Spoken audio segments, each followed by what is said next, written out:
el internet.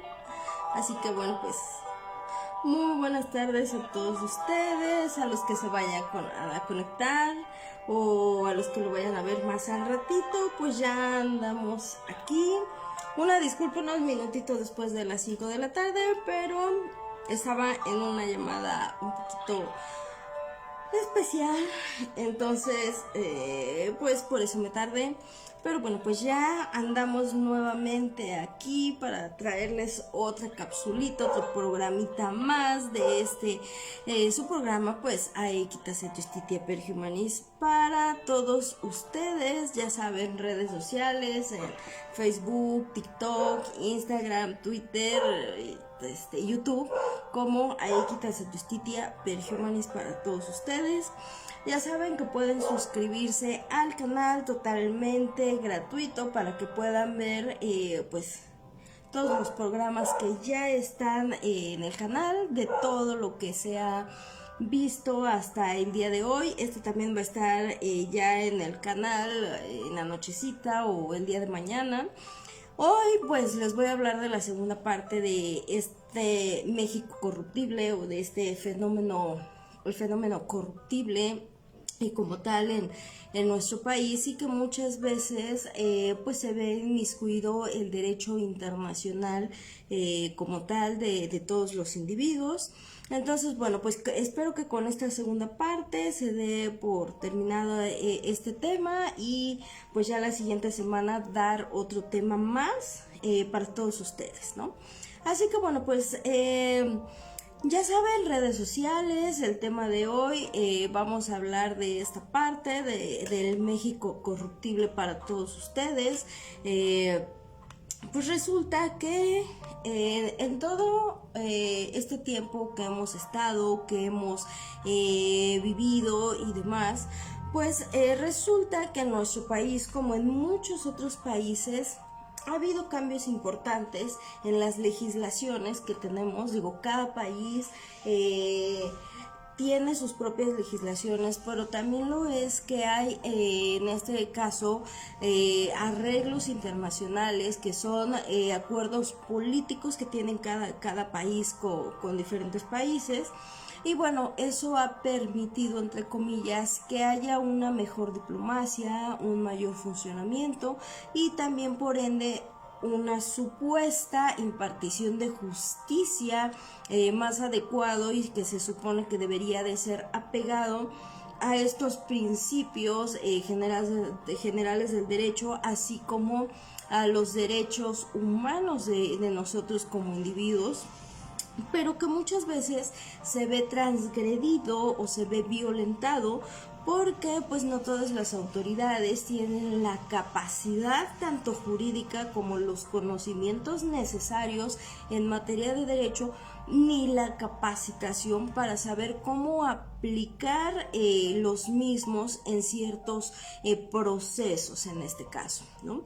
Yo ya les había comentado en el programa pasado que bueno, todo esto se da, o sea, más bien este fenómeno del fenómeno corruptible, o el fenómeno del México corruptible, se destapa a partir de que vienen los cambios en los sexenios, que viene esta nueva reforma de proceso en oralidad, porque bueno, pues déjenme decirles, en el proceso penal hay un proceso que es el tradicional, o que es el proceso escrito, donde pues la impartición de justicia es totalmente diferente a en el proceso de oralidad, que también aún así se encuentra viciado hasta nuestros días, y que pues tiene muchas carencias y muchas lagunas jurídicas también para la impartición de justicia. ¿Por qué?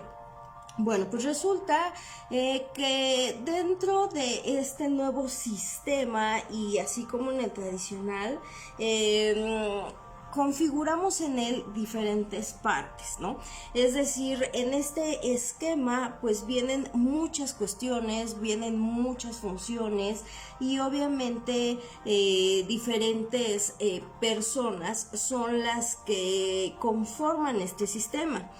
Entre ellos pues encontramos a los representantes de las secretarías, al presidente, estos acuerdos internacionales, estas leyes que son particulares, nuestra constitución política, y arriba de esa constitución política encontramos también lo que es la Declaración de los Derechos Universales, y como tal, que son los mismos derechos con los que todos nacemos y que debemos tener y que se deben de respetar, ¿no?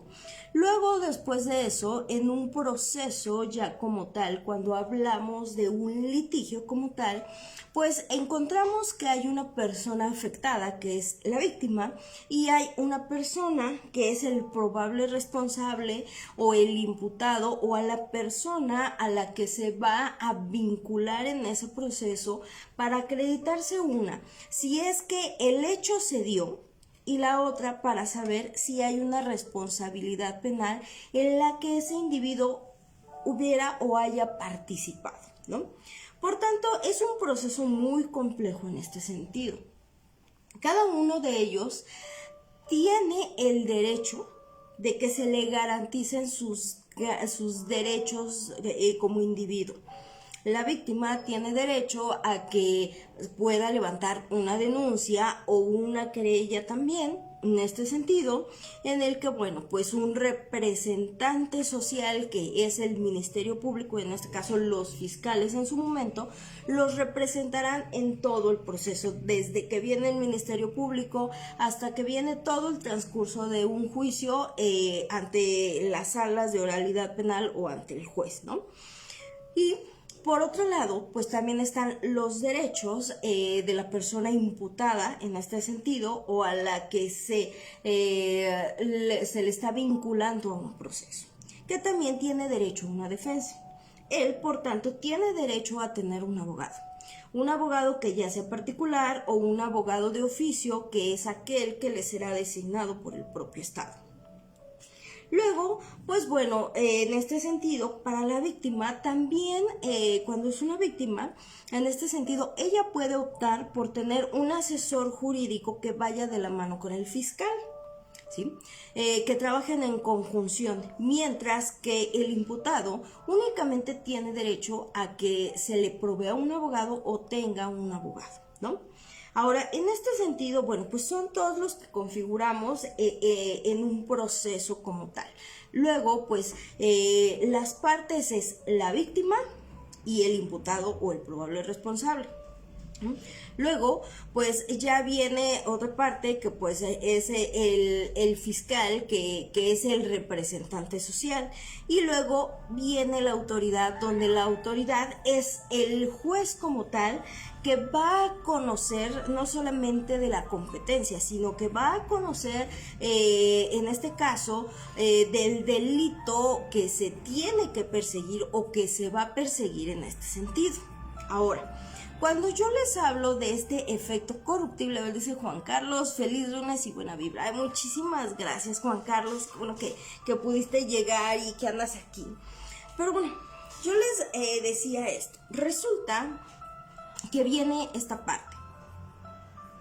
Hay una autoridad que es la autoridad competente a nivel local, a nivel estatal, a nivel federal como tal, dependiendo del tipo de delito que se va a ventilar en esta situación, ¿no? Porque hay un catálogo de diferentes tipos de delitos. Algunos que son de fuero común y otros que ya son de fuero federal por el tipo de delito o de alto impacto que pueden tener. En este sentido, pues viene una autoridad que es la que va a conocer y se va a componer pues de un juez que va a ser el juez de vinculación al proceso. Luego viene el juez ya como tal en la audiencia intermedia, y luego viene el juez ya como tal en el juicio como tal, o en la audiencia de oralidad como tal, ya dentro del juicio, para desahogarse las pruebas. Y que en este caso, pues ese juez es el que va a determinar si es o no es culpable una persona. Para que todo esto se dé, pues ya hablábamos el programa pasado de algunos aspectos. Les voy a recordar un poquito de esto. En nuestro país, como en cualquier otro país, tenemos una especie o un modelo específico de pirámide de Maslow, que tiene pues sus necesidades y sus clasificaciones. Cuando hablamos de una pirámide de Maslow que está catalogada en esta parte del derecho o jurídica como tal, hablamos que son 3 niveles como tal. En esos 3 niveles encontramos que en el primer nivel, que es el nivel de abajo o en el primer escalón, decretos, reglamentos y ordenanzas. Luego, entre ellos, pues esos decretos, esos reglamentos, esas ordenanzas, incluso esos acuerdos internacionales también, o esas convenciones a las que llegan diferentes tipos de países para la no violencia de la mujer, de los derechos de los niños, para los derechos de las personas con algún tipo de discapacidad, entre muchos otros. También encontramos a las leyes orgánicas y las leyes especiales, que pues aquí encontramos todos estos códigos o estas leyes que rigen la competencia de cada materia, es decir, para eso hay un código para el derecho penal, hay un código civil para la materia civil, la materia familiar y muchas otras más, que ese es en el segundo escalón.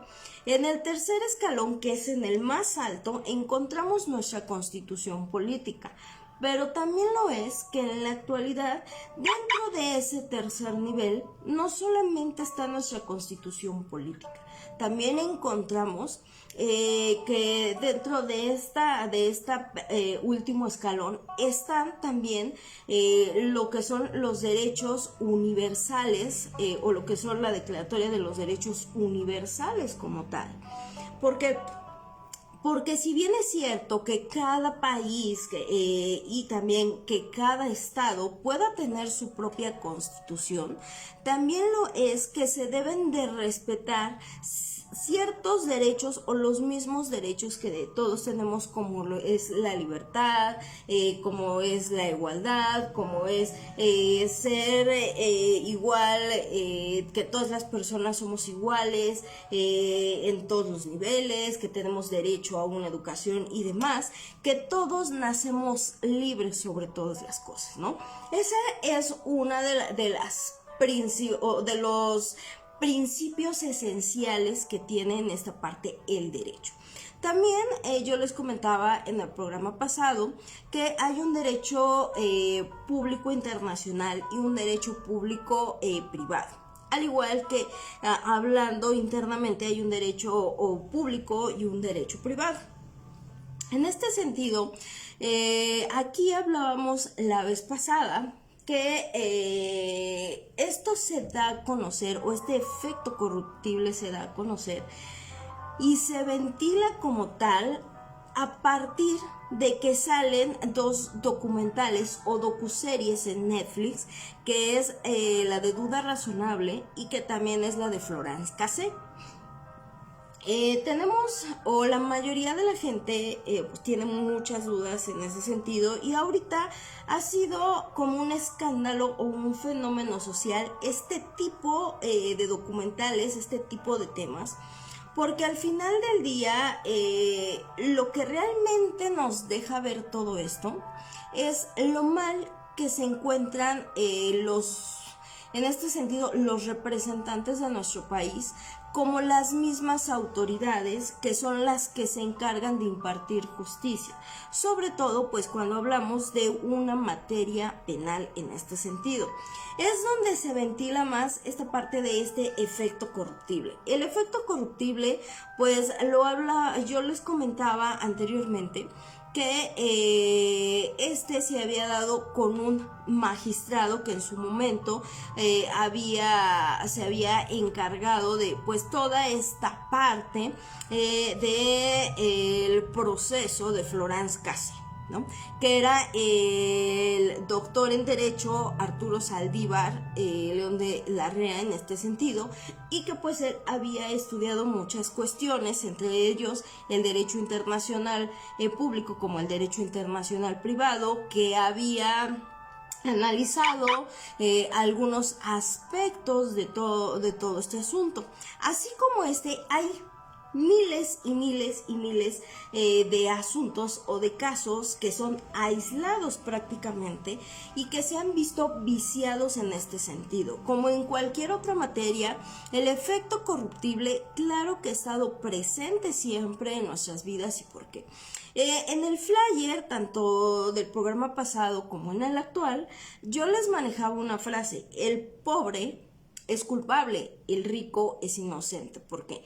Nos damos cuenta con este efecto corruptible que quien tiene dinero es más fácil que pueda acceder a una representación más audaz en este sentido y que también pueda llegar a acuerdos ante los servidores públicos también, para que de esa manera pues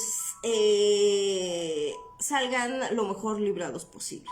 Pero cuando eres una persona pobre, ¿qué te hace diferente a una persona que tiene dinero? Bueno, efectivamente eso, el dinero. ¿Por qué? Resulta que yo cuando veo este documental de Duda Razonable, te das cuenta de muchas situaciones, ¿no? Y no solamente eso, analizas todos los aspectos y bueno, como yo bien les decía en este sentido, había un proceso y todavía lo hay proceso, el proceso tradicional que era el proceso escrito antiguo en materia penal y hay un proceso en oralidad que es el nuevo modelo con el cual se están ventilando los nuevos asuntos o los nuevos casos y todo lo que se persigue, ¿no? Entonces, en este caso, cuando hablábamos de un proceso escrito, no necesariamente los imputados estaban presentes en sus audiencias. Muchas veces las audiencias se llevaban sin que los imputados o los probables responsables estuvieran presentes en una audiencia. Muchas veces esas audiencias se llevaban sin que el juez estuviera presente. Simplemente se desahogaba con el secretario de acuerdos en ese momento, con el estenógrafo o la mecanógrafa, que era la que escribía, y se daba por sentado todo lo que aparecía en el expediente agregado. Es decir, todas las declaraciones, todas las manifestaciones eran consideradas o eran tomadas desde un inicio que comparecías ante un ministerio público o que eras presentado ante un ministerio público. Ahora, no es así. Se supone que en nuestro país, como en muchos otros países, se debe de manejar la presunción de inocencia hasta que se demuestre lo contrario. Sin embargo, en nuestro país es al contrario. Se sigue llevando la misma línea de la presunción de culpabilidad hasta que demuestres lo contrario, cuando debería de ser diferente. Cuando hablábamos o hay personas que todavía no tienen una sentencia como tal dentro de sus causas penales y que todavía están llevando su proceso, porque a lo mejor están todavía en el proceso escrito, en el proceso anterior y demás, pues resulta que esos expedientes son sumamente voluminosos. No, en la actualidad también hay expedientes muy voluminosos. La cuestión aquí es que todo lo escrito era con lo que se basaban los jueces para poder dictar una sentencia y lo pasaban con una persona que era la que valoraba todo esto. Sin embargo, en el nuevo proceso de oralidad, el objetivo principal es que el proceso, entre comillas, no sea viciado. Es decir, que lo único que se tome o se pudiera tomar en consideración es cuando eres remitido ante el Ministerio Público y que tiene 48 horas y máximo 72 para retenerte en el Ministerio Público y poder armar una carpeta con la cual se te pueda en su momento presentar ante un juez de control, que es el que va a determinar si hay elementos suficientes para que seas vinculado o no a un proceso como tal, en el cual el imputado debe de tener, por supuesto, la oportunidad, una, de manifestar algo ante el Ministerio Público o reservarse su derecho hasta estar ante un juez de control. Cuando había un proceso escrito, se les obligaba automáticamente a los imputados que tenían que manifestar y encontrarse como culpables o declararse culpables, aunque no lo fueran. Y se tomaba todo en consideración. Ahora lo que se pretende es que no se vicie esa parte. ¿Por qué? Resulta que en el proceso escrito o en el proceso tradicional existieron infinidad de autoridades, ¿sí? Entre ellas había una Fiscalía de Inteligencia en su momento, que también fue muy famosa en el caso de Florence Cassel. Pero resulta que todas estas autoridades que en su momento se han ido modificando, pues resulta que este personal, que es el que tenía el modelo tradicional, utilizaba la mayoría de las veces la tortura con los detenidos.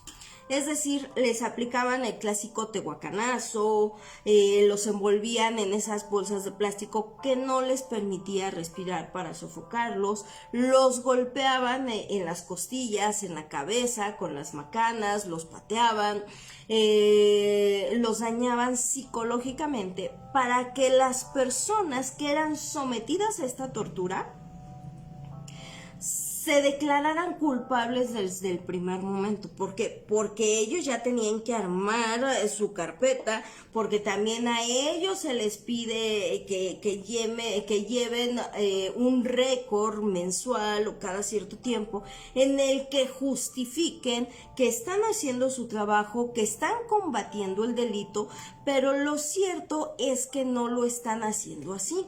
Simplemente que muchas veces no tienen la capacitación necesaria para saber qué funciones tienen. Por ejemplo, hay policías que es la policía preventiva y muchas otras. Hay una policía que es la policía estatal y hay una policía que es auxiliar pero que es particular. Cada uno de ellos tiene diferentes funciones. Hay policías de tránsito, hay policía ecológica y demás. Que obviamente no todas tienen la misma competencia.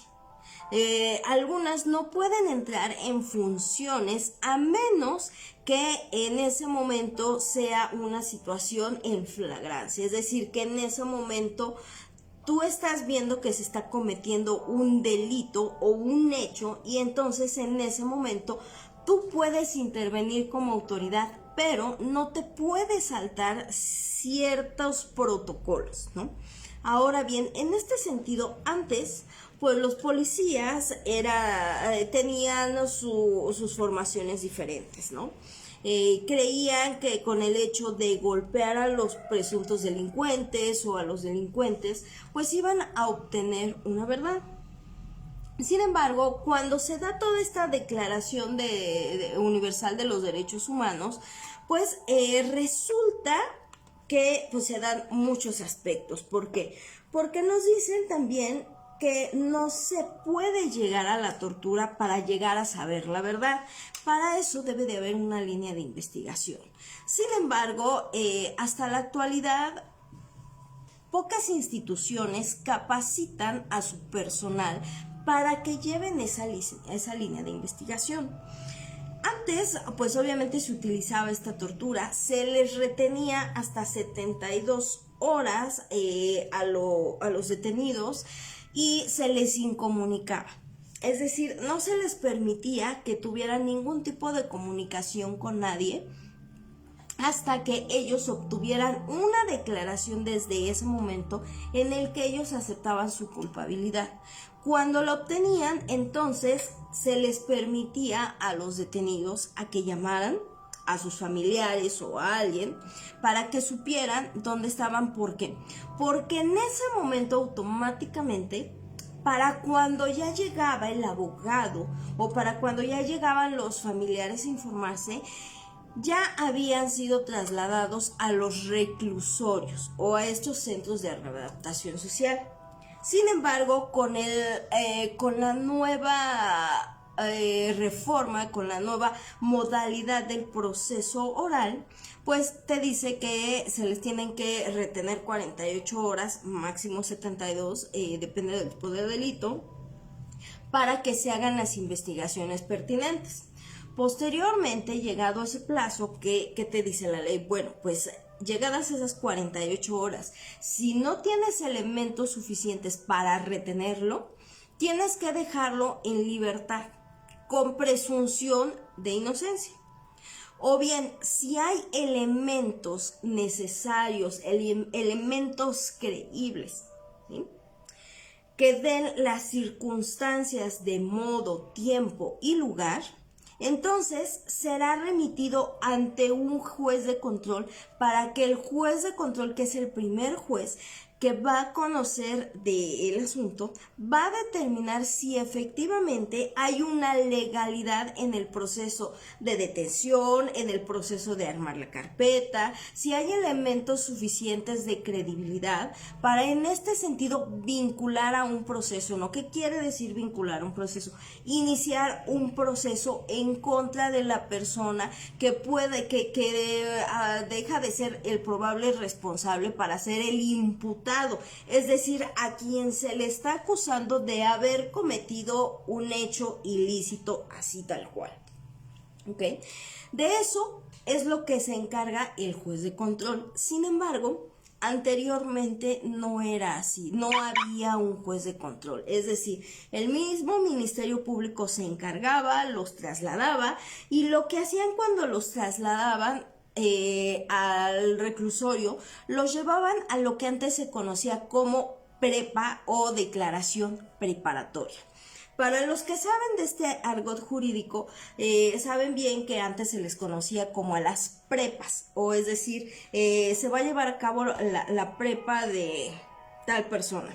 Era decir, en el momento en que eran trasladados directamente al reclusorio, cuando llegaban al reclusorio, los subían automáticamente a los juzgados que se encontraban en la parte superior de estos reclusorios, para que quien estuviera en turno, o sea, no importaba quién estuviera en turno, qué secretario de acuerdos estuviera en turno, o si era el de servicio social o el de prácticas que estuviera ahí, y tomaban esa primera declaración o esa preparatoria, en la que se les volvían a repetir, en este caso, los supuestos delitos. Se hacía una declaración que muchas veces no tenía ni un abogado designado y les valía 3 hectáreas, y aún así les hacían su declaratoria para que posteriormente ellos ya no pudieran hacer o cambiar otras manifestaciones.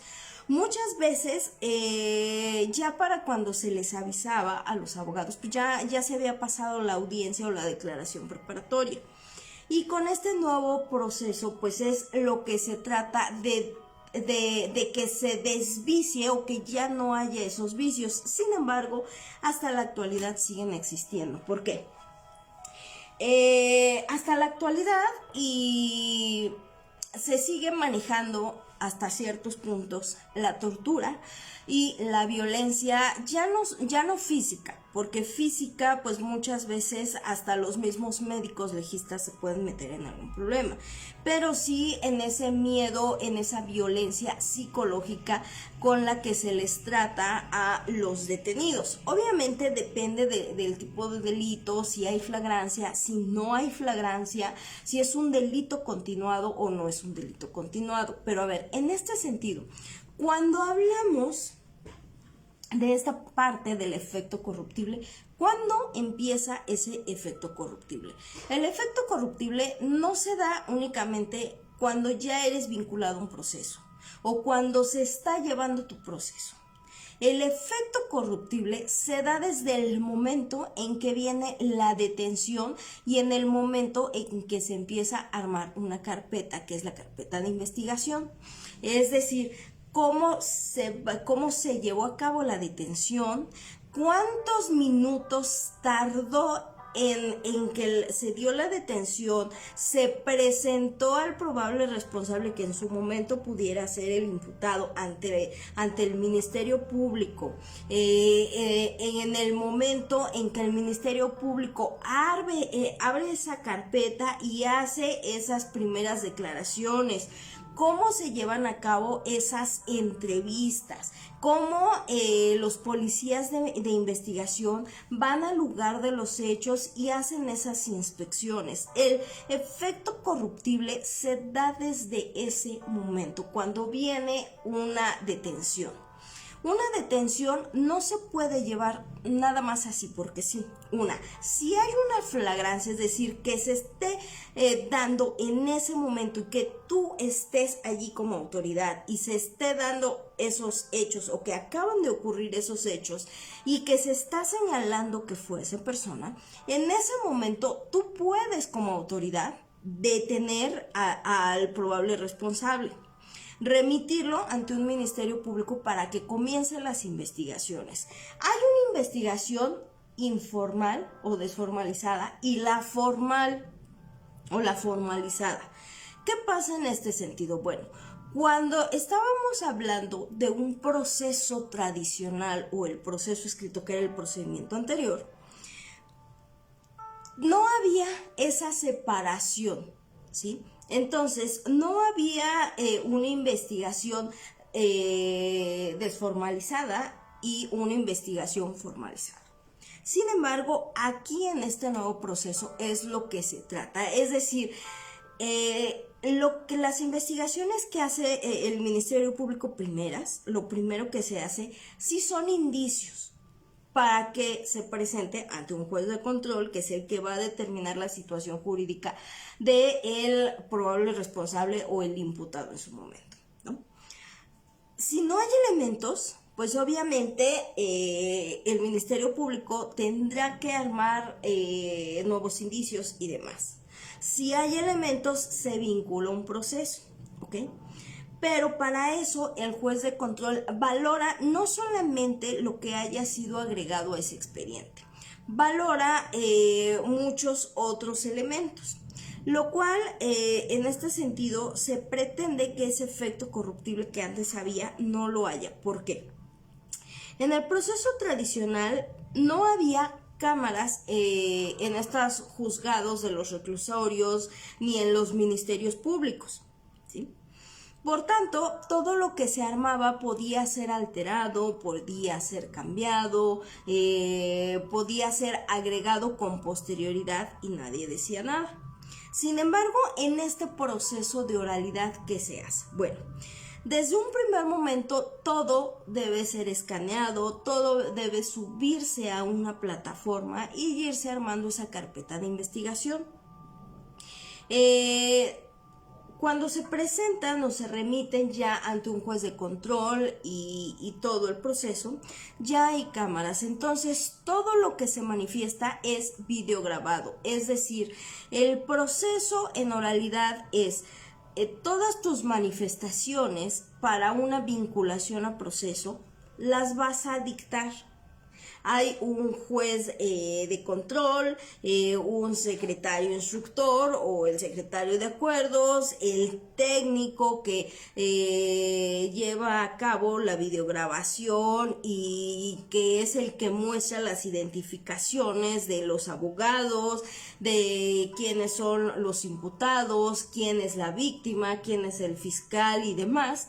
Y en este sentido es para evitar situaciones. ¿Por qué? Porque antes, como yo les decía, no necesariamente se les avisaba a los imputados de sus fechas de audiencia y así se llevaban sus juicios, hasta que al final les llegaba su notificación y les decían, pues ya se te sentenció a tales años. Cuando fue una audiencia, no sabía ni siquiera quién era su abogado de oficio, o sea, no tenían ni idea.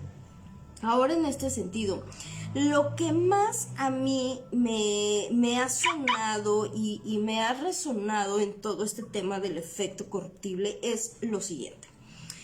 Fíjense que en estos documentales, para los que ya han tenido la oportunidad de verlos, como bien el buen Cisco lo decía, de New Music Radio, él vio Duda Razonable. Entonces él me decía, pues ya para qué veo Florence Cassé.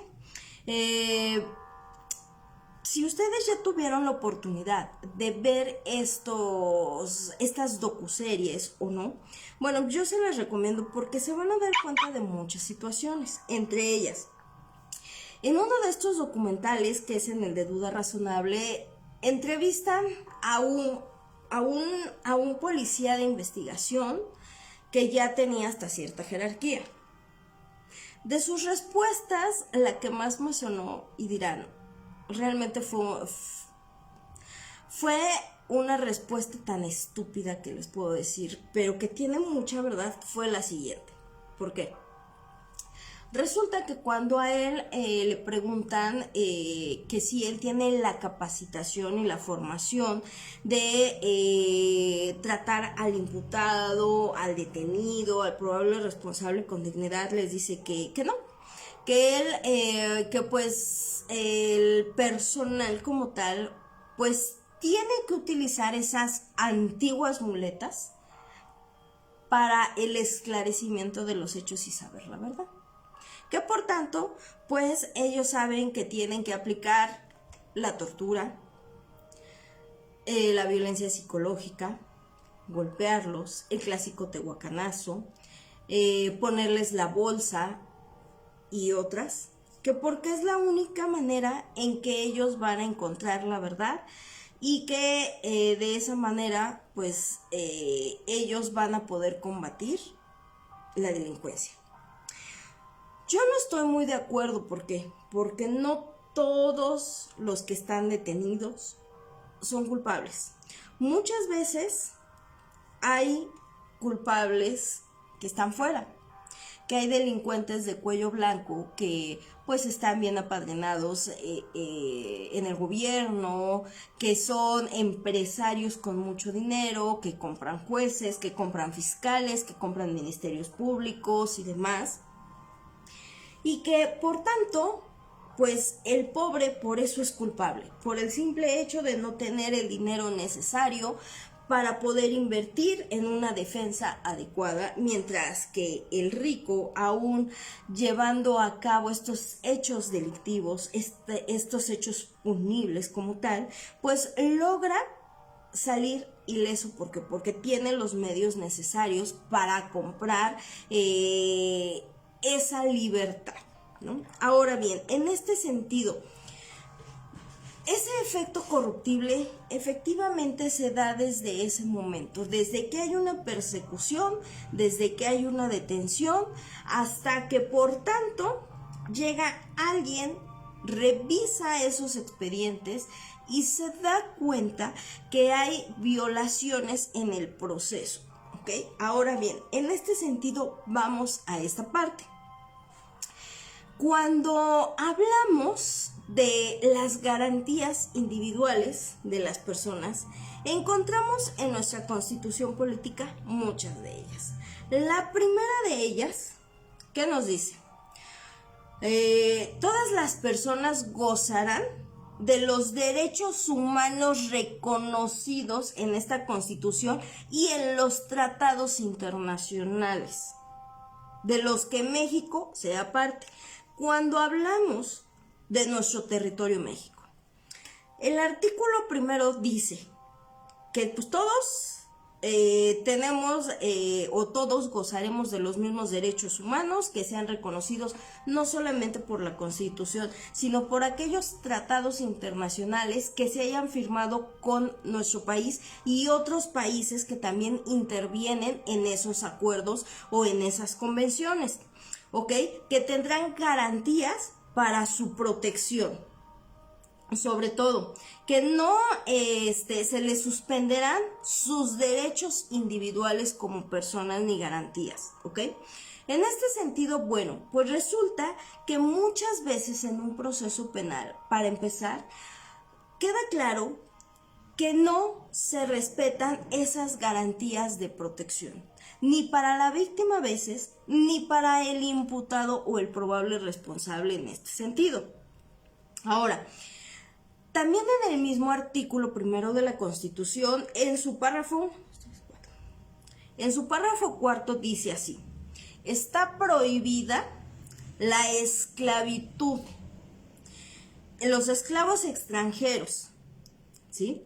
Está por este solo hecho su libertad y su protección de leyes. Es decir, se supone que nadie es esclavo. Sin embargo, pues muchas veces nos hemos percatado que la esclavitud sigue hasta la actualidad. Ahora bien, no se supone que no debe de haber discriminación ni por origen étnico, ni nacional, ni de género, ni edad, ni de discapacidad, ni por la condición social, ni las condiciones de salud, religión, opiniones y preferencias sexuales, así como en el estado civil de cualquier persona que atente contra su dignidad humana y que tenga por objeto anular o menoscabar los derechos y las libertades de las personas. Cuando vemos este tipo de casos aislados, y no me refiero ya al de Florence Cassé, me refiero a casos como los de estos personajes de este documental de Duda Razonable, que fueron violentados por su origen étnico para empezar, fueron violentados también por su condición social, ¿sí?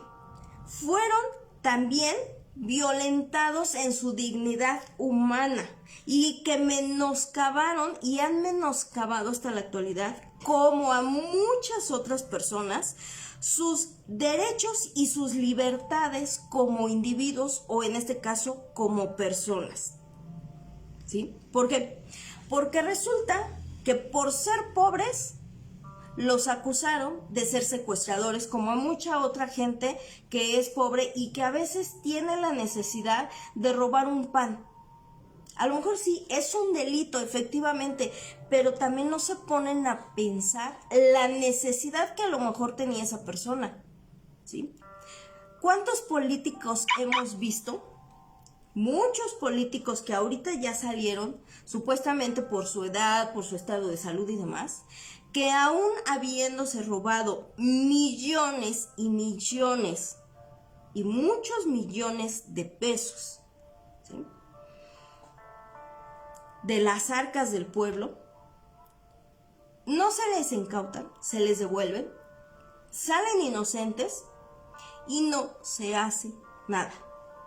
Hemos visto lo que pasó en la línea 12. No se ha llevado a cabo un proceso como tal, pero sí se lleva en contra de personas que la mayoría de las veces son pobres, que porque son morenitos, que porque son robustitos, que porque no hablan bien fluido el español latinizado y porque todavía hablan sus lenguas maternas o exactamente sus lenguas como tal, ¿sí? Y por tanto, entonces se viola esa dignidad humana de los individuos y que efectivamente menoscaban sus derechos y la protección de sus derechos. Ahora, ¿qué nos dice? Bueno, pues la Constitución reconoce en su artículo 2, en su inciso A, reconoce y garantiza el derecho de los pueblos, de las comunidades indígenas, a la libre determinación y la autonomía. ¿Dónde hay una autonomía? Yo hasta la actualidad no veo una autonomía. Yo no veo que garanticen el derecho de los pueblos, ni que tampoco garanticen la seguridad del individuo como tal. Ahora, en este sentido, primeramente, la Constitución nos habla de que todos somos libres, ¿no? Que todos tenemos derecho a una educación, que todos tenemos, pues, derecho a trabajar en lo que queramos, siempre y cuando sea una actividad lícita, ¿sí? Ahora, en este sentido, vamos a esta parte. La Constitución tiene demasiados artículos, sin embargo, aquí te dice algunas de ellas. La mujer y el hombre son iguales. Esta protegerá el desarrollo de la familia. En este sentido, se protege a todas las personas en general, no solamente porque son hombres y porque son mujeres, sino también a los niños, a las niñas, a los ancianos. Ahora, en este sentido, ¿qué nos damos cuenta? Bueno, Desafortunadamente, en los reclusorios, como en muchas instituciones de esta índole en materia penal, carecen de muchas formaciones en algunas cuestiones. Por tanto, en las galeras hay galeras femeninas y galeras masculinas. Hasta en tanto tú como individuo jurídicamente no estés acreditado con un género distinto, tendrán que tratarte con el género que se te designó, ¿sí? A veces aquí sí hay una confusión, porque dices, es que son mis derechos como individuo. Sí, en parte se tiene razón, pero también lo es que la poca capacitación, que los pocos recursos, pues no dan para mucho. Sin embargo, ahora vamos a esta parte. ¿Cuáles son, en este sentido, las garantías y los derechos de protección que deben de tener en este sentido? Cuando hablamos ya directamente de un efecto corruptible, para que no se dé esta cuestión, ¿cuáles son los derechos de una víctima y cuáles son los derechos de un imputado? Porque de esa manera tú vas a poder entender si te enfrentas a una situación de una detención, y como ciudadano tienes todo el derecho de saber si es legal o es ilegal. Tú como abogado también debemos en este sentido, de prepararnos como tal, para darnos cuenta cuando un proceso está viciado, cuando hay algo que no checa en una carpeta de investigación, y evitar ese efecto corruptible. Ahora, antes de pasar a esto, dice así, en el artículo 14, ninguna ley tendrá efecto retroactivo en perjuicio de persona alguna. En este sentido, se supone que nadie debe de ser privado de su libertad, de sus propiedades, de sus posesiones y derechos, sino mediante un juicio seguido ante los tribunales previamente establecido. Es decir, en este sentido, a ti no te pueden privar de tu libertad sin una causa justificable, ¿sí? Para evitar efectivamente este efecto corruptible, ¿ok? Ahora, en el artículo 15 dice, no se autoriza la celebración de tratados para extradición de reos políticos ni para aquellos delincuentes de orden común que hayan tenido en el país donde cometieron el delito, la condición de esclavo, ni convenios o tratados en virtud de que los alteren los derechos humanos reconocidos por esta Constitución y en los tratados internacionales de los que el Estado mexicano sea parte. Aquí hay una situación, porque resulta que dentro de este efecto corruptible hay un protocolo, el Protocolo de Estambul. El Protocolo de Estambul se conoce poco de él. ¿Por qué? Este protocolo resulta o sale a relucir en esta cuestión cuando se da este incidente con la francesa Florence Cassé, donde pues en este Protocolo de Estambul se tratan muchas cuestiones. El señor presidente actual, el año pasado, comenzó a hacer cierto tipo de manifestaciones, diciendo en este sentido que se les iba a liberar a ciertos reos en este sentido, que algunos de ellos todavía no habían sido sentenciados o que otros ya habían sido sentenciados, y por esa presunción y algunas otras cuestiones se les iba a otorgar su libertad y que los iban a liberar y sacar, obviamente iban a salir de estos reclusorios. Resulta que con esta cuestión del Protocolo de Estambul hay muchos aspectos que se desconocen para poder llevarlo a cabo. No es tan sencillo llevar a cabo este tipo de protocolo de Estambul, no solamente de manera internacional, sino también de manera local por algunas cuestiones. Este protocolo de Estambul es esencial, sobre todo es esencial, para obtener la libertad de una persona que ha sido previamente torturada y violentada para declararse culpable o encontrarse culpable de un hecho que probablemente él no fue responsable. Pero también lo es que hay una línea tan delgada en este sentido que no todos se atreven a llevar a cabo o a promover un recurso ayudados o haciendo manifestaciones haciendo manifestaciones en sus agravios, en este sentido utilizando o fundamentando con el protocolo de Estambul. ¿Por qué? Porque muchas veces hay personas que sí son culpables, que por alguna cuestión viciada en su proceso se anula todo y salen. Por eso es que este efecto corruptible es tan complejo, porque muchas veces con una sola actuación que esté viciada, que esté incompleta, o puede ser beneficioso para el cliente o puede ser perjudicial para el cliente. Por eso es tan difícil en este sentido entender este efecto corruptible. Ahora, artículo 16 constitucional: nadie puede ser molestado en su persona, familia, domicilio, papeles y o posesiones, sino mediante o en virtud de un mandamiento escrito de la autoridad competente.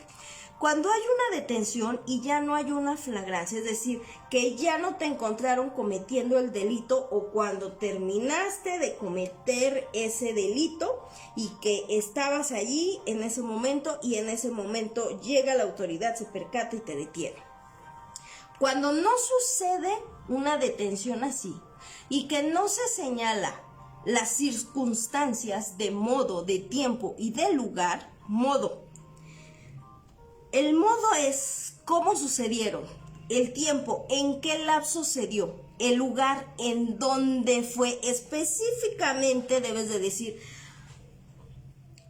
en dónde sucedieron los hechos, cómo sucedieron los hechos, en qué momento sucedieron los hechos y en el momento en que tú te percatas y cuánto transcurre para que tú hagas esa detención.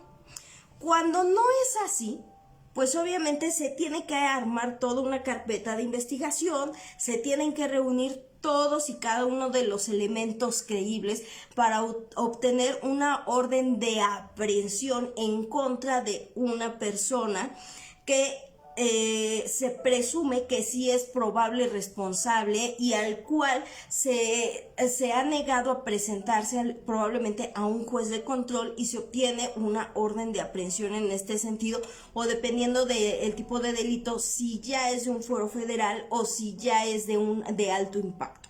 En este sentido, ¿qué pasa? Cuando a ti te detienen y te dicen que tienes una orden de aprehensión, debe de traer efectivamente esas circunstancias, modo, tiempo y lugar. Debe de traer el nombre completo de la persona a la que van a aprehender, ¿sí? O sea, a quién van a detener. Luego, debe de traer el domicilio, en este caso completo, de dónde se le va a localizar a esta persona. ¿Cuáles son los hechos esenciales o los delitos esenciales por los que se le va a acusar o se le está imputando a esta persona? ¿Quién es el juez que está autorizando y firmando esa orden de aprehensión? Para que pueda entonces en ese momento justificarse la orden de aprehensión como tal. ¿Sí? Cuando no se reúnen todos esos requisitos en una orden de aprehensión, la detención es ilegal. Por tanto, se vicia el proceso.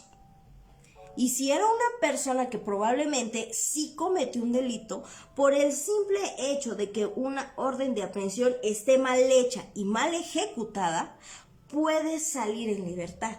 Y muchas veces cuando una orden de aprehensión no está bien ejecutada y no tiene bien todas esas circunstancias, puede y que la persona efectivamente no cometió esos hechos o ese probable delito y que no tiene esa responsabilidad penal por ese hecho o ese delito, pues entonces ya quedará de la astucia del abogado para acreditar la inocencia de esta persona, ¿no?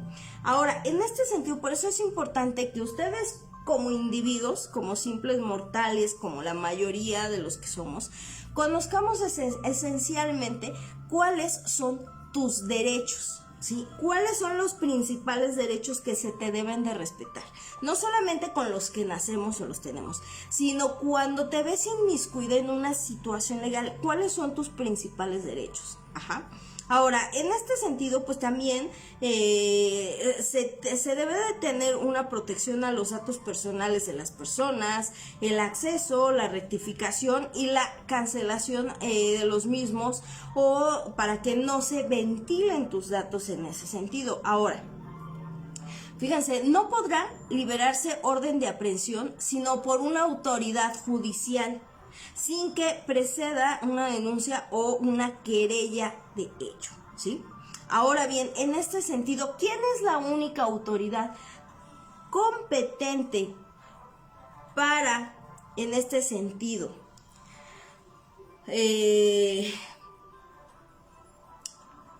ahorita se me fue la palabra, en este sentido, para que una orden de aprehensión sea expedida? Solamente un juez en materia penal, un juez, o alguien que tenga competencia en materia penal. Si lo firma un juez de lo familiar, de cualquier otra materia, no es válido. Tiene que ser el juez competente de la autoridad judicial competente en esta situación. Por ende, las demás no son válidas en este sentido. Ahora, vamos a lo siguiente. También entre los derechos para evitar este efecto corruptible que se deben de tener en consideración son los derechos de la víctima como los derechos del imputado en este sentido. Vamos a esta parte.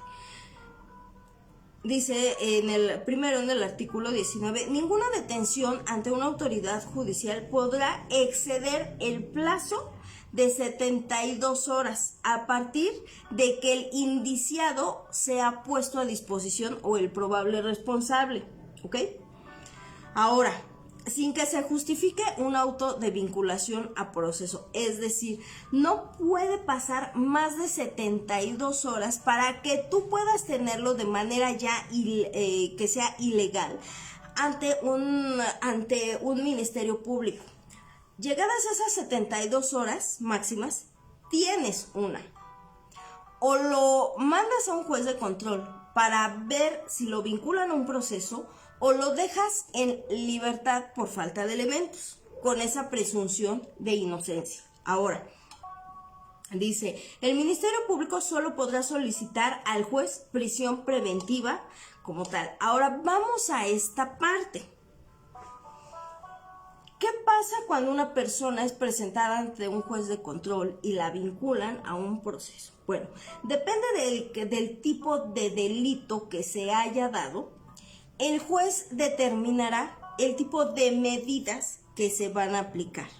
Algunas de ellas que son delitos de fuero común y que no son de alto impacto, se pueden muchas veces llevar el proceso fuera de un centro de readaptación social o del reclusorio. Pero hay otras que, como son de alto impacto y de oficio, entonces hay una prisión preventiva en este sentido, como lo son el homicidio, el secuestro, la violación, el robo de hidrocarburos, pornografía y otros delitos más. Pero esos son los principales. Ahora, cuando pasa esta parte, vamos al proceso como tal. De acuerdo al artículo 20, vienen varios principios generales que se deben de respetar para evitar, en este sentido, el efecto corruptible. Dice, el proceso penal será acusatorio y será oral. Se van a regir los principios de publicidad, contradicción, concentración, continuación e inmediación. En su inciso A, los principios generales es: el proceso penal tendrá por objeto, fíjense, el establecimiento de los hechos, proteger al inocente y procurar que el culpable no quede impune, y los daños causados del delito que se deban reparar. Luego, toda audiencia se desarrollará en presencia de un juez. Una audiencia no se puede llevar a cabo si no hay un juez presente. Sépanlo bien, una audiencia no se puede llevar si no hay un juez presente en ese momento. Luego, para los efectos de la sentencia, solo se considerarán como pruebas aquellas que hayan sido desahogadas en la audiencia de juicio. Todo lo que se haya hecho anterior a una audiencia de juicio y que haya sido ante un ministerio público son meros indicios. ¿Por qué? Porque dentro de un juicio, de un proceso penal acusatorio oral, se tendrán que ofrecer nuevamente pruebas, tendrán que ir a ratificar y a rendir sus dictámenes los peritos de la materia como tal, tendrás que presentar a tus testigos, entre muchas otras pruebas. Ahora, el juicio se celebrará ante un juez que no haya conocido el caso previamente. Es decir, por eso es que hay un juez para la audiencia de control, que es el que, con lo que tiene primeramente de esa carpeta, va a determinar si hay una vinculación o no hay una vinculación al proceso. Posteriormente llega otro juez que va a conocer de lo demás, ya que haya en esa carpeta agregado para una audiencia intermedia, y entonces donde ya viene una imputación formal. Es decir, yo como Ministerio Público, como fiscal en este sentido, te voy a hacer ya la imputación formal por escrito, desglosando los hechos que se dieron, los delitos por los que se te está acusando, para que tú en el momento en que se te notifiquen formalmente, tú tengas la oportunidad de dar una contestación y armar tu carpeta de pruebas. ¿Sí? Ahora, vamos a esta parte. Luego, la carga de la prueba para demostrar la culpabilidad corresponde a la parte acusadora. Es decir, en este sentido, si tú le estás imputando un delito a Juanito Pérez, quien debe de acreditar que Juanito Pérez cometió ese delito eres tú como víctima, eres tú como Ministerio Público, eres tú como fiscal, y no contrariamente como se viene haciendo desde el proceso anterior hasta el actual, que quien tiene que comprobar que no es culpable es el imputado. Cuando aquí la misma ley y la misma Constitución te dice que la carga de la prueba para demostrar que efectivamente es culpable es la parte acusadora. ¿Se dan cuenta? Hay una laguna enorme, porque se supone que debería de haber una presunción de inocencia, más no una presunción de culpabilidad. Y se sigue llevando a cabo esto. Ahora, una vez iniciado el proceso penal, siempre y cuando no exista una oposición del inculpado, se podrá decretar su terminación anticipada o no. Es decir, se te da la oportunidad a ti como imputado de que te vayas a un proceso abreviado en el que te declares culpable o que te lleves todo el proceso como es hasta que se demuestre si efectivamente eres culpable o eres inocente. En este sentido, vamos a esta parte. Estos son algunos de los principios que sirven como base para que en este sentido se pueda impartir justicia. Ahora, en ese mismo artículo, en su inciso C, hay diferentes fracciones. ¿Qué dice? Está súper bien todo así, así sabes qué es lo que se requiere y no te llevan al baile, pero sí hay esas lagunas. Ay, Juan Carlos, hay muchísimas lagunas, como no tienes idea, en las leyes, de verdad. ¿Qué pasa? Los derechos de la víctima o del ofendido, es decir, al que se le menoscabó esa integridad, aparte del imputado, el que dice ser víctima, tiene derecho a que reciba una asesoría jurídica, que sea informado de sus derechos en su favor, que establece la Constitución y demás leyes y del desarrollo del proceso penal.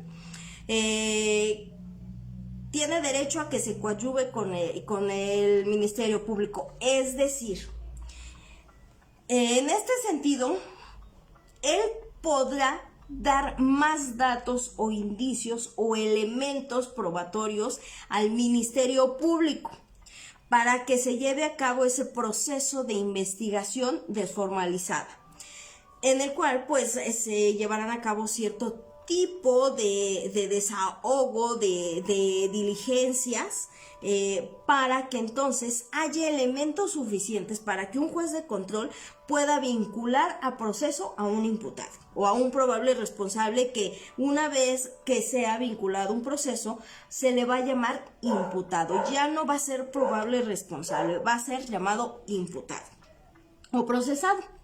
En este caso, recibir desde la comisión de delito la atención médica y psicológica de urgencias. Se le pasa también a un médico legista o a una institución médica, dependiendo de la gravedad de sus lesiones o del delito del que haya sido víctima, que tiene derecho a que se le repare el daño, ¿no?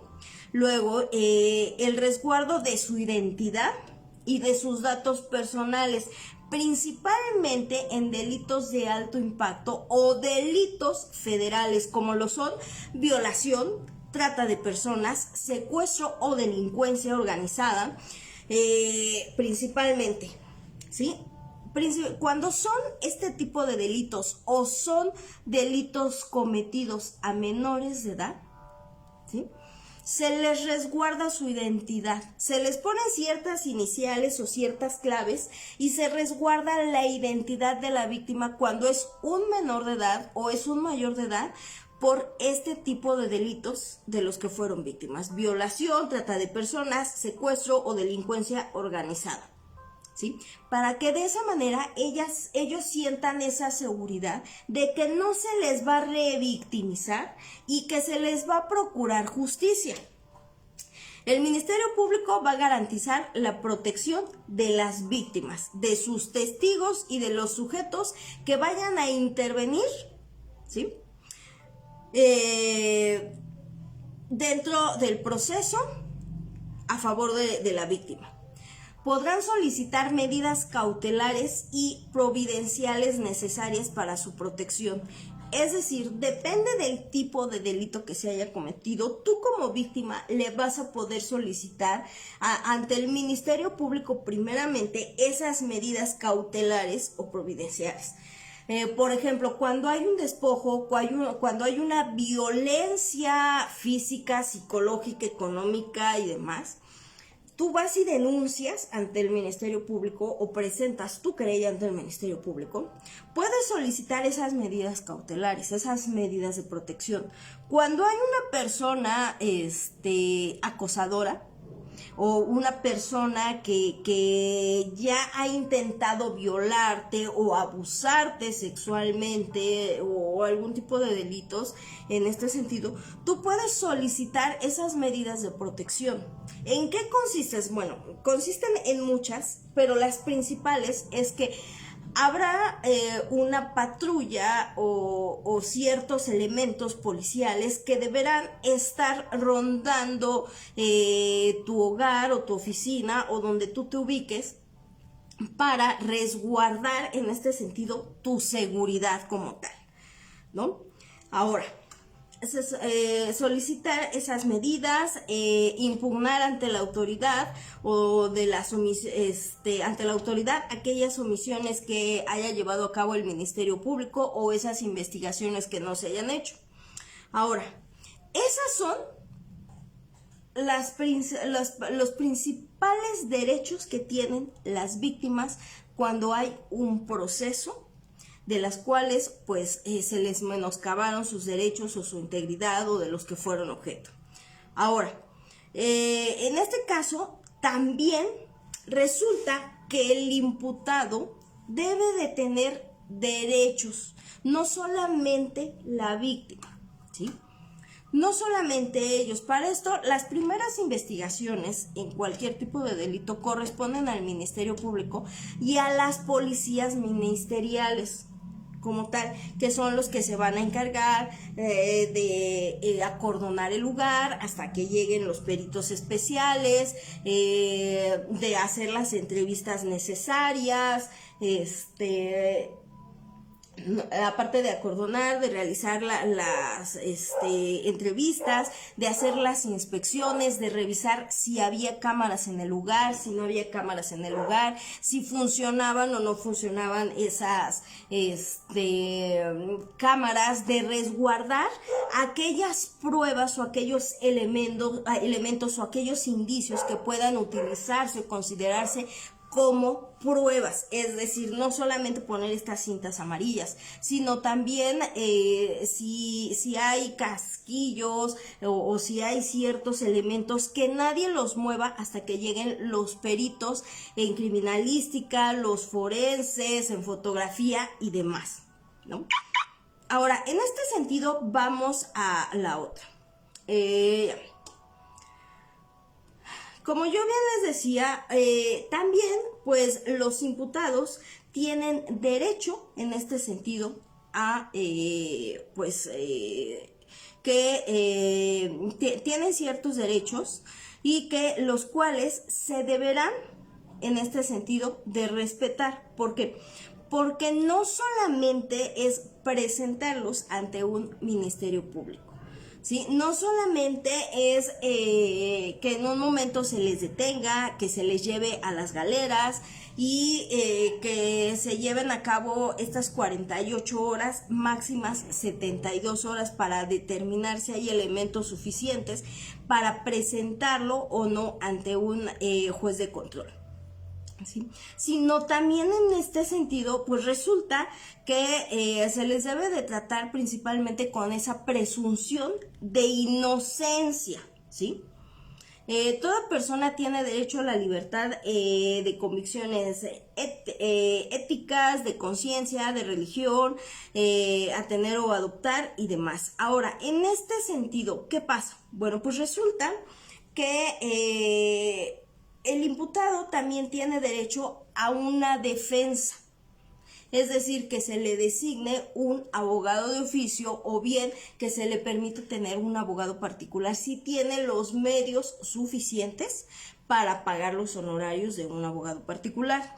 Tiene derecho a que se le trate con respeto, a que no se le tenga incomunicado. Ojo, siempre se ha dicho que tienen derecho a una llamada. Equivocados, señores. La misma Constitución política no dice que tiene únicamente derecho a una llamada, dice que tiene derecho a comunicarse con sus familiares y sus personas de confianza las veces que sean necesarias. Desafortunadamente, una muletilla en este sentido y una laguna muy grande es que los ministerios públicos, como los policías que detienen a las personas y los remiten ante un ministerio público, les dicen que tienen únicamente derecho a una llamada, y la misma Constitución como el mismo Código Penal no establecen que solamente sea una llamada. Por tanto, el derecho de un imputado es poder estar comunicado las veces necesarias para que sus familiares sepan en dónde ha sido remitido y que en ese momento el abogado que lo vaya a representar sepa los datos esenciales para poder trasladarse y en ese sentido poder entrevistarse con el imputado. Otra, en términos del artículo 8 de la Constitución Política de los Estados Unidos Mexicanos, o sea, de la Constitución o de la Carta Magna, se puede hacer la solicitud en donde el abogado o el que va a ser el defensor del imputado pueda llevar por escrito que en ese sentido no solamente se le den copias de todo lo actuado, sino que también el imputado lo está autorizando como su defensor y también en términos de uno de los artículos del Código Nacional de Procedimientos Penales, como en su homólogo que es el Código de Procedimientos Penales para el Estado de México, ¿sí? Y con eso, él presenta su promoción y tiene derecho a que el Ministerio Público en ese momento lo baje a galeras, sea la hora que sea, para entrevistarse con el imputado y el imputado le firme ese documento y lo pueda defender, lo pueda representar.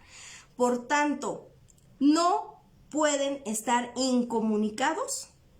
Los imputados tienen derecho a una defensa, tienen derecho a no ser golpeados, tienen derecho y la obligación como autoridades de presentarlos ante el médico legista y que el médico legista revise si tiene golpes, si no tiene golpes, cómo es que entró primeramente y que es remitido, cuando va a hacer sus manifestaciones ante el Ministerio Público, si es que así lo decide o por recomendaciones de su abogado en este sentido, o si se va a reservar, a que en ese momento también lo tendrá que revisar el médico legista y determinar si tiene alguna lesión o no tiene alguna lesión.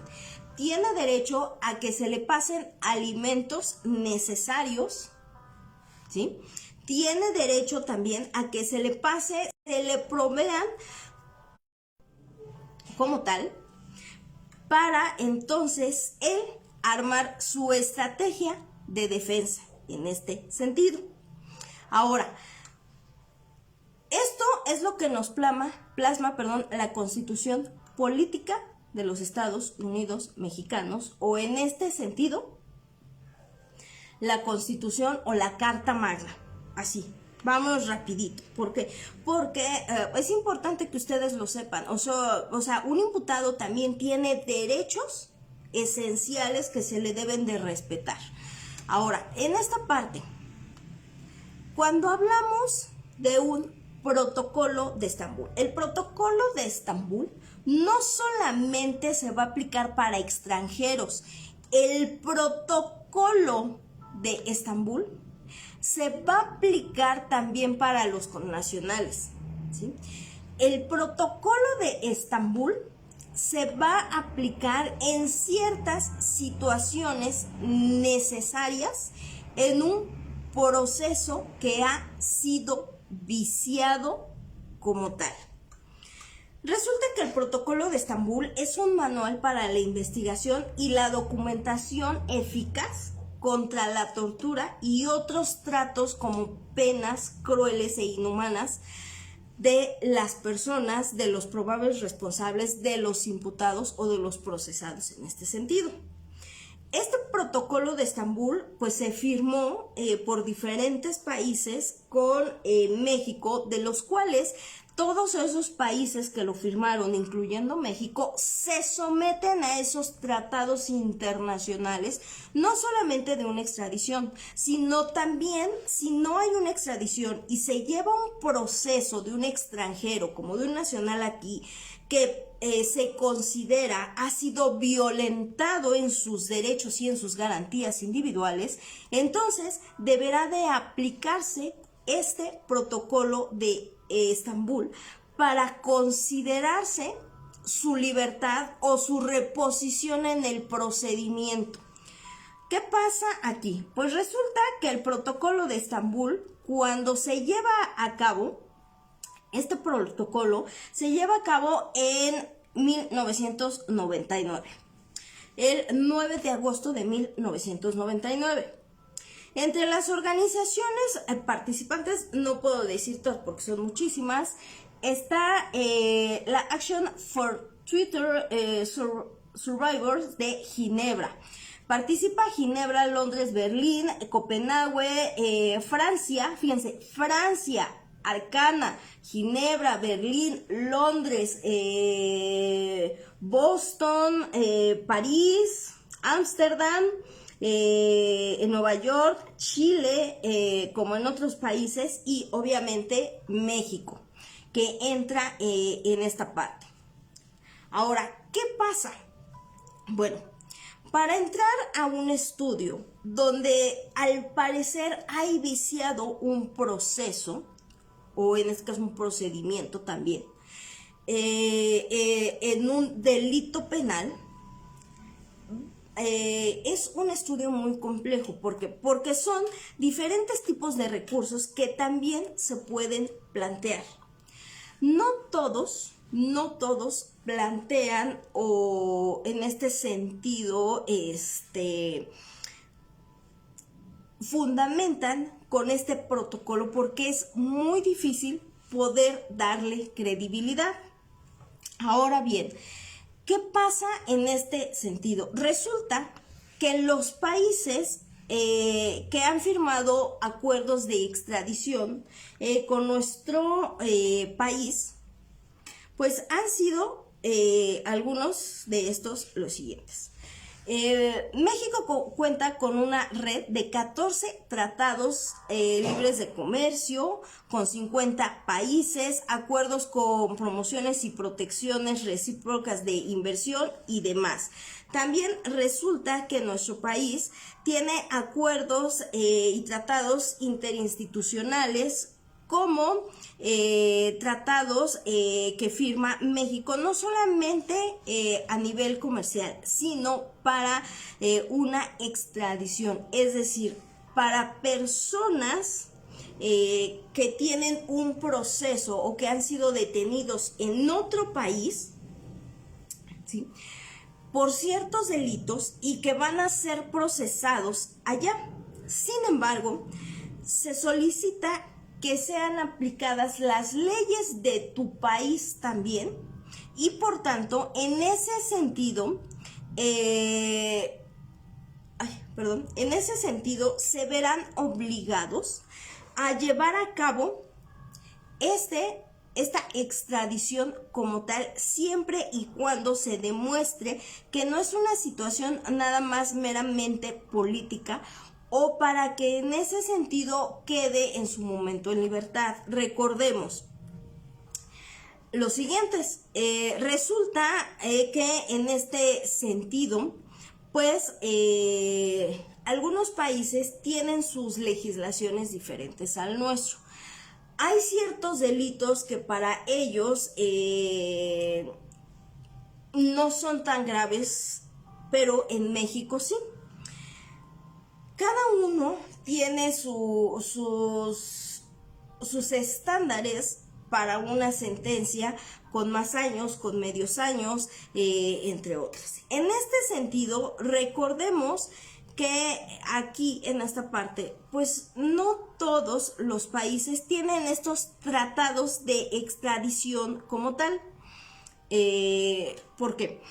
Porque hay países que son tan rigurosos en este sentido que no llevan a cabo estas medidas para efectivamente demostrar que no pueden ir o venir de otros países a cometer delitos en un país que no es suyo, ¿ok?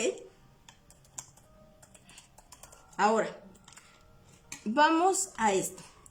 Resulta que México tiene firmados tratados de extradición como tal con los siguientes países. Les digo que es un tema sumamente largo que, por más que lo resumo, no lo doy en una hora, no lo doy en hora y media, pero bueno. El tratado de extradición entre México y Brasil y un protocolo adicional de tratado de extradición brasileño-México se firmó el primero de ellos el 28 de diciembre de 1933, el cual posteriormente se publicó en el Diario Oficial de la Federación el 12 de abril de 1938. Hay un tratado también de extradición de México con Estados Unidos, que el primero de ellos se firma el 4 de mayo de 1978 y entra en vigor el 26 de febrero de 1980. También encontramos al tratado de extradición de los Estados Unidos mexicanos con Estados Unidos de América, que es obviamente del 4 de mayo de 1978 con una nueva reforma que es del 8 de junio del año 2001. Entre ellos encontramos también al gobierno de Belice que firmó un tratado de extradición con nuestro país en 1988 y el cual entra en vigor y se publica en el Diario Oficial de la Federación aquí en nuestro país el 12 de febrero de 1990. Existe un tratado de extradición de Estados de México con Canadá, que se da su primera firma en 1990 y que entra en vigor el 28 de enero de 1991. Hay un tratado de extradición con Costa Rica que es del 13 de octubre de 1989 y que se publica en el Diario Oficial de la Federación el 25 de abril de 1995. Esos son algunos de los países que tienen tratados de extradición con México firmados. Entre ellos había uno que era con París. Y en este caso con Francia como tal. Desafortunadamente aquí se da una situación bien importante. Ya para ir cerrando esta parte, yo creo que voy a tener que hacer un programa especial del protocolo de Estambul porque no me va a dar tiempo. Pero bueno, resulta que cuando se da esta parte aquí en Europa, Bretaña, por aquí está.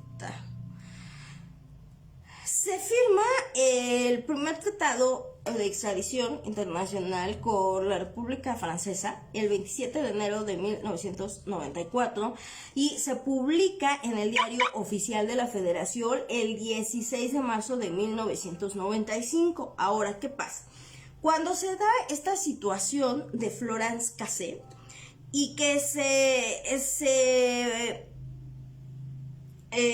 solicita o se hace la petición de la extradición proclamando este acuerdo de extradición con Francia del 27 de enero de 1994, más aparte se proclama con el fundamento del protocolo de Estambul. El gobierno de México se niega. ¿Por qué? Porque ellos trataban de demostrar, o nuestro país trataba de demostrar en el sexenio de Felipe Calderón, que la ley era pareja.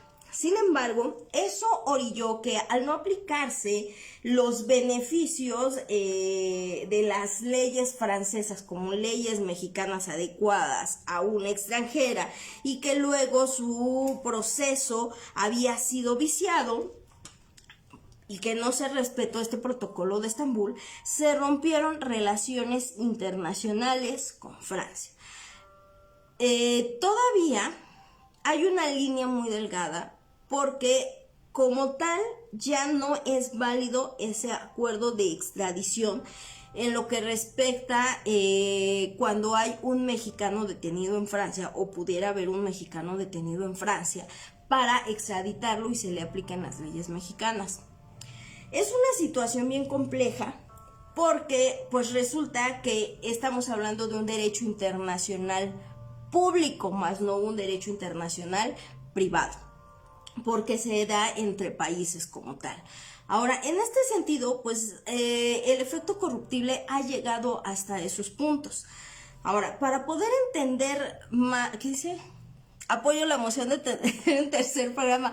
Sí, oye, Juan Carlos, mira, yo tenía toda la intención que en el siguiente programa habláramos sobre la democracia, la demagogia y como tal también de la monarquía. Pero bueno, pues vamos a ver cómo lo sorteamos, pero te digo, la verdad es que por más que yo lo resumo y lo resumo y lo resumo, o sea, es un tema tan complejo esto, que es muy difícil que se pueda dar así de rápido, porque pues la gente o los pocos que lo vean o que no vaya a ver, no va a entender nada. ¿Sí? Estoy tratando de no dar tantas definiciones jurídicas tan complejas porque hasta mi misma familia me lo ha dicho, háblame como un cristiano que yo te entienda porque tus palabras jurídicas, tus términos jurídicos no te los entiendo. Entonces trato de encontrar palabras que ustedes puedan entender para que sepan cuáles son sus derechos, ¿sí? Para que no los agarren desprevenidos, porque luego los agarran desprevenidos, los detienen y pues nada más los hacen perder ahí su tiempo, o luego muchas veces los espantan los mismos policías y eso que hace que pues les tengas que dar una mordida porque no quieres que te detengan, ¿no? Ya en su momento les llevaré un programita sobre faltas a la moral, ¿sí? Y que también es este efecto corruptible. ¿Por qué? Porque resulta que cuántas veces no se ha dado que hay parejitas que pues se andan dando caricias y amor en vía pública y luego pues te llega el policía y ya te quiere llevar que porque según ya vio otra cosa y demás y a veces ni es cierto. O se ha dado muchas veces que saliendo de un lugar donde te das amor o donde van estas parejitas, o sea, un hotel, que hay policías que nada más por joder, y lo digo así, nada más por joder, ven salir a personas de un hotel y ya los quieren detener o los detienen y la gente que no sabe pues le da miedo, les piden dinero y demás. Nonsense. Ándale, exactamente. O sea, te digo, o sea, sí se ha dado todo eso y por eso es que es importante conocer cuáles son tus derechos. O sea, no te pueden detener nada más así porque sí, porque ya te vieron mal vestido, o porque pues ya vieron que le agarraste una pompa con la persona con la que ibas, o porque ya te dio un beso. O sea, no te pueden detener nada más así, no te pueden detener porque traes el cabello largo o porque vienes vestido de metalero o porque ya traes un collar con arnés y demás. O sea, no es nada más así que te puedan detener. Por eso se da este efecto corruptible. Y la verdad es que en este documental de duda razonable, híjole, yo me quedé impactada porque me di cuenta que no soy la única que en su momento pues recibió amenazas, que fue encañonada, sino que también los abogados, digo, o sea, Vela, porque si no te lo puedo contar y no se lo puedo contar, pero hubo abogados que también fueron amenazados. Y eso que habían sido fiscales, o sea, fíjate, abogados que en su momento habían sido fiscales, que ya litigaban de manera particular por X cuestión, y que al final de cuentas fueron amenazados y que sufrieron un atentado o un homicidio en grado de tentativa, y que las autoridades les valió 3 chetos y se lo pasaron por el arco del triunfo y nunca investigaron, y al final de cuentas esos abogados tuvieron que dejar de defender a estas personas que están compurgando una sentencia de 50 años y que son inocentes para acabarlo de joder. O sea, son inocentes y el pinche presidente se hace güey, la verdad. Ay, probablemente me van a banear el programa, pero la verdad el presidente se hace pendejo y las autoridades se hacen igual de pendejas, porque no hay otra palabra. O sea, no hay otra palabra que decir que las autoridades valen para pura calabaza, ¿no?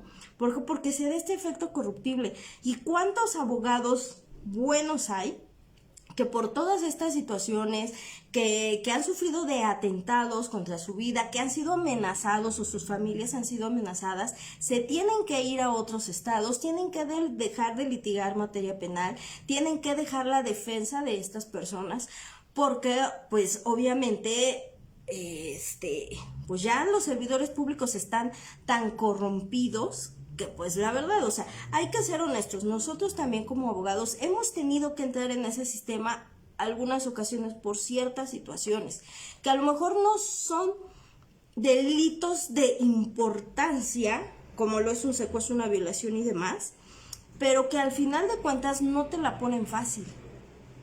Y para tú poderte llevar a tu detenido, porque aun cuando sabes que las cosas no son así, porque no le otorgan el perdón y porque muchas cuestiones, a veces tienes que darle dinero al Ministerio Público para que ya te deje ir a tu detenido, ¿sí?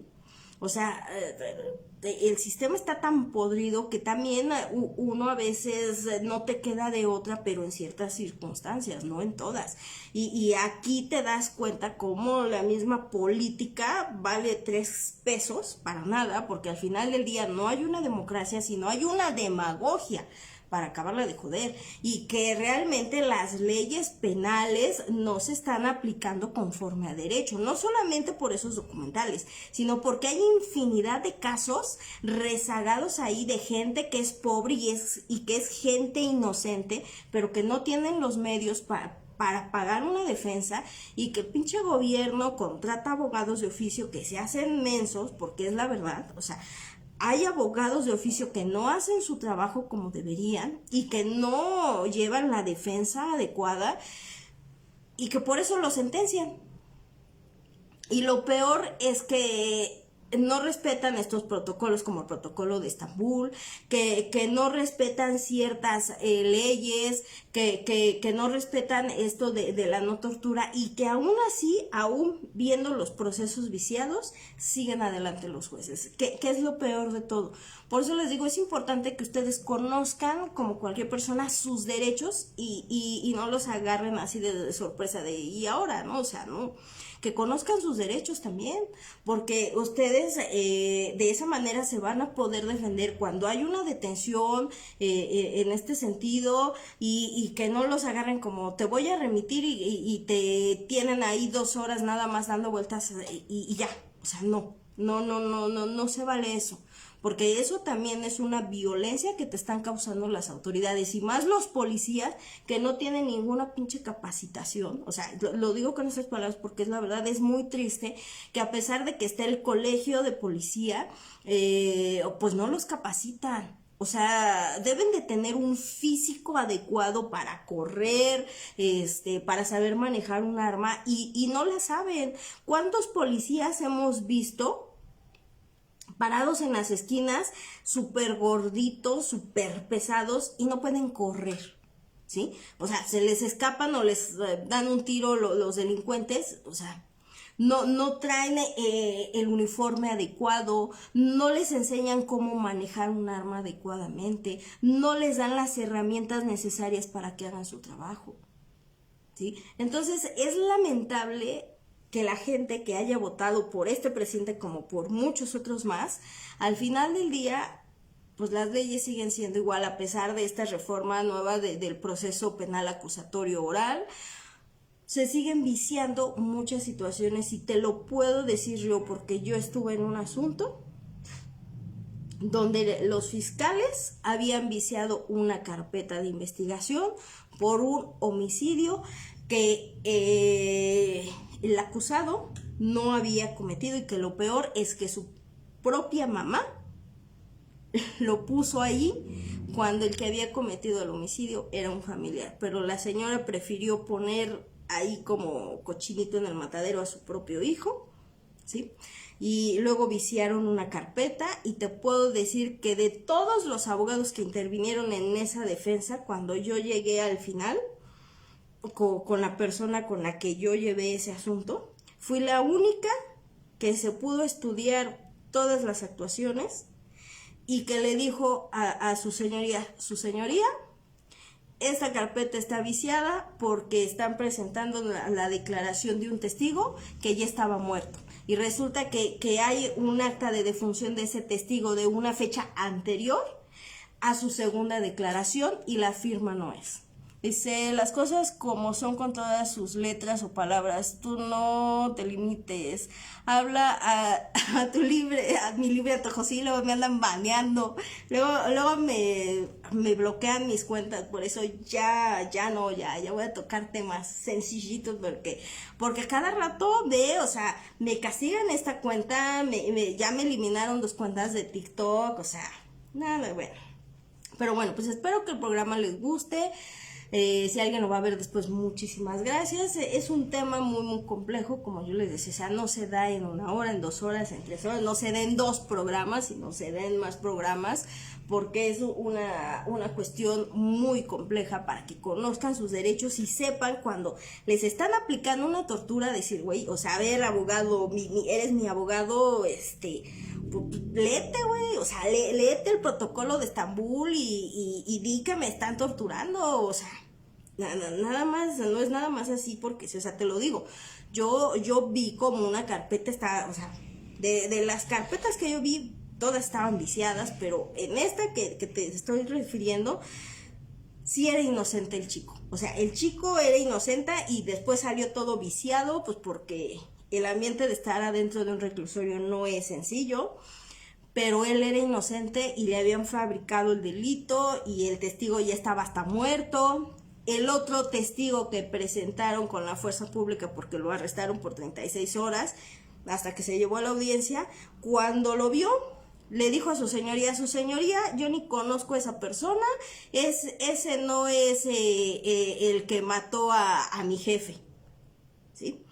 Y al final del día, dije, señoría, esto está mal, o sea, aquí me están inventando, la fiscalía está inventando, y bueno, fue toda una situación, por eso te digo que es muy complejo toda esta parte del efecto corruptible que hay en nuestro país, principalmente en el sistema penal acusatorio, ya sea tradicional como de oralidad, como en muchas otras materias de derecho. Pero bueno, pues ahora sí ya me despido porque ya van a ser las 7 de la noche, tenemos cositas que hacer. Es más, ya ni me terminé mi cafecito, con eso les digo, ya al ratito vengo a terminar mi cafecito. Pero sí, nos vamos a tener que ir a una tercera parte, no va a quedar de otra, pero espero que esto les ayude para que sepan cuáles son sus derechos. Y eso sí, desde ahorita les digo, ningún policía los puede detener por el simple hecho de salir de un hotel o por entrar a un hotel sin una causa justificable. No los pueden detener, ¿sí? Y si los detienen, dígales que los remitan al Ministerio Público. No, o en su defecto, quien tendría que conocer es el juez de paz en este sentido, porque son supuestas faltas a la moral, pero ni siquiera, porque no están faltando al respeto nada, están simplemente saliendo de un lugar y no los pueden detener nada más así porque sí, ni hacerles una revisión nada más así porque sí. Debe de haber un protocolo para hacer una revisión, debe de haber un protocolo para una detención como tal. Eso es importante que lo sepan ustedes. No solamente nosotros como abogados, sino ustedes como personas, primeramente para que sepan cómo actuar cuando los para una patrulla, cuando les quieren hacer una revisión nada más porque sí, cuando los ven salir de un hotel o cuando los ven que se están besando en el parque y que a lo mejor y ni siquiera están teniendo un contacto sexual o algo simulado sobre esa situación, entonces para que ustedes sepan cómo actuar. Pero bueno, pues ahora sí, ya me despido. Si el gran arquitecto del universo lo permite y que aquí el señor Facebook no me vaya a banear la transmisión y no me la vayan a denunciar porque es lo que estilan algunas almas resentidas por aquí, nos vemos la siguiente semanita para otro programa más de Aiquitas et Justitia per Humanis. Muchas gracias a quien me acompañó, muchas gracias a ti, Juan Carlos, por seguirme y a quien lo vaya a ver también. Espero que este tema les sirva para que conozcan un poquito más. Ya después les hablaré de lo que es la monarquía, la demagogia, la democracia como tal, para que entiendan un poquito de esta situación y cómo es que hay relaciones internacionales que afectan a nuestro país. Pero pues ese es un tema meramente. Hablar de una monarquía, hablar de una democracia, hablar de una demagogia, hablar de un autoritarismo, sí tiene sus consecuencias actuales, jurídicas, pero meramente es ya hablar de cómo se ha dado históricamente y cuál es su significado para que pues, también no crean todo lo que los políticos les dicen, o sea, no creamos todo lo que los dicen. El actual presidente, créanme que no es como ay, sí, alma caritativa de Dios, también tiene lo suyo, como todos los políticos, con este caso de Florence Cassé, pues Peña Nieto, Calderón, ¿quién más? Fox, quedaron, pero miren, hechos caquita, calabacita, y quedaron mal parados, porque pues sucedieron muchas situaciones que no deberían de haber sucedido, pero ¿por qué fue? Pues porque aquí la clásica policía de México pues no va a las capacitaciones, no se le dan las capacitaciones y hacen lo que se les da a su antojo, porque los fiscales con tal de terminar ya el trabajo que tienen ahí acumulado, pues nada más porque te ven morenito, prietito, negrito, chaparrito, cabezoncito o deforme, pues dicen, ese es un delincuente, agárralo y ya, di que es él. Y tampoco es así. Pero bueno, pues ya nos vemos la siguiente semana. Ya saben, hashtag menos hate, hashtag muchos besos de amor, chocolate y ron para todos ustedes. Pues ya saben, larga vida y prosperidad para todos, fraternidad universal. Y yo no lo digo como el señor presidente actual, pero sí una fraternidad universal. Ya saben que esto es al progreso del género humano, por amor a la humanidad y para que conozcan todos sus derechos, ¿no? Así que cuéntenme mucho, yo los veo la siguiente semanita, así que bye.